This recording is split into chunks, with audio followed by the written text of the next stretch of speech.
Ako na, day. Ako na. In Tagalog, they say, "Shh! Huwag tumakbo, dahan-dahan lang. Huwag tumakbo, baka madapa ka. Mag-ingat ka dyan, baka madapa ka. Mag-ingat.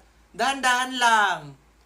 In my family, we say, "Dagan yun!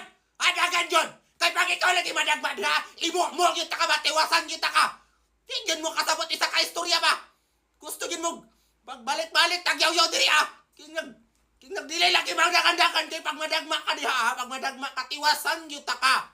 Ha, tiwasan yung taka. Gahin yung kay mo gulo ba?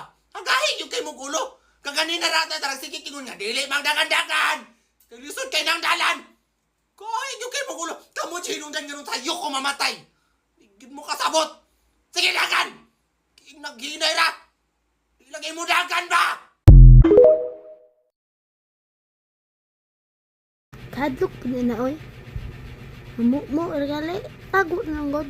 Kung sa Tagalog, pag naagalibutan nga dili dapat gunitan sa bata, they say, "Shh! Wag yan. Bawal dyan. Wag mong hawakan. Bawal dyan. Alis ka dyan. Umalis ka dyan." Pero sa amo ang pamilya, we say, "Sige, kisingin aron! Kanina na ako sa kiking mo na dili di ha! Di lagi nagunitan! Putlong ko naman ang kamot ni mo ron! Kahit hindi mo gulo sa kasa mo ipambutang ba, dili lagi di ha! Hindi nagdili di ha! Ay, ako lagi maglawat ang putlong ko ng kamot ni mo ron! Ang sabi nito mo, kahit man kayo mo gulo! Dili lagi di ha! Hawa mo na!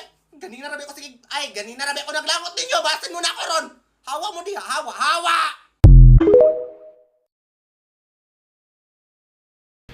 Mayroon kang bata, muhikap nga. Ikaw, ang galing, mahikap ka. Hindi pwede.